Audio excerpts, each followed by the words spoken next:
This is the first picture here is the pictures I saw on Craigslist. There's 3 of them. When I first traded for the bike, this is the pictures that I saw of what I was going to get. This next picture is a regular frame, stripped TR6 frame. Then there's some pictures of a hardtail that I bought through eBay for an OIF frame for Triumph. A guy out in Texas, never been used. As you can see, it's just welded up, jigged, ready to go on, welded on.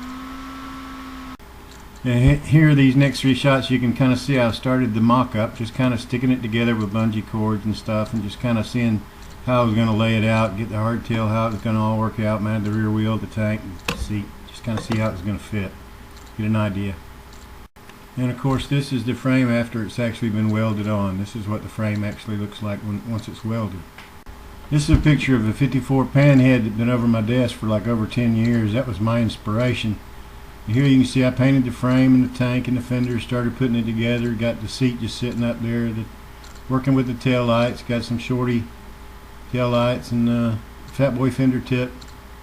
With the cat eye, the Maltese cross, I've changed it around. Here's the cat eye with a grill.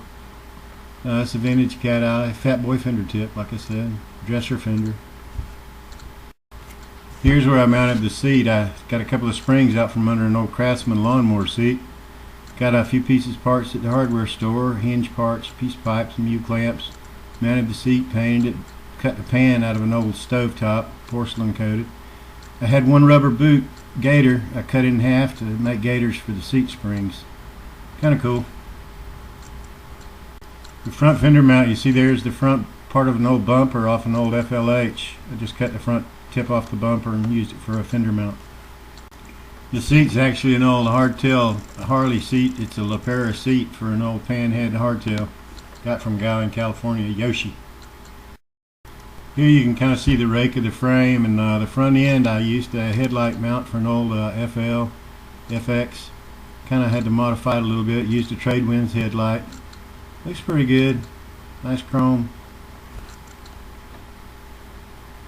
Here's a chain guard from a late model Dyna.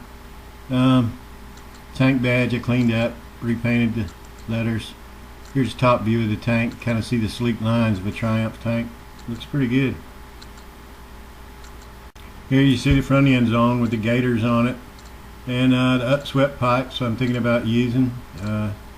Old shovel head pipes mixed with the TT pipes that came with the Triumph. Here's a shot with the front fender on it. I don't know if I'm going to use that or not.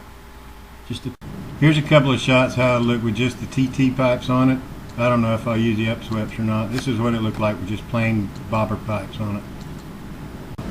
Of course, the bars are Super Glide from the 80s. A pair of Arlen Ness little sport mirrors on there. The perches are Evo Harley, and the levers are from the 70s Harley. They're dipped in rubber tips on them. Custom diamond grips. Looks pretty good. Here's a shot of the front fork gators. They didn't come with gators, they came with wipers and seals. Earlier models came with gators. These look a little better, I think. There's a shot of the air scoop on the front drum brakes. Left part of the frame there, FXR style, sturdy up the frame, a little chrome rack down there. You can see the airbox covers originally for the side. I got them covering up the electrical and the battery box now. New kickstart pedal there, rubber O-ring diamond style to match the grips. And that's pretty much where we're at. That's how she sits right now. Got a few little things to do, some tweaking to do. This is pretty much coming up to the culmination of about 6 months of mechanicking and wrenching. A lot of parts and a lot of time. Still got a ways to go, but she's coming along. It's come a long way. Thanks.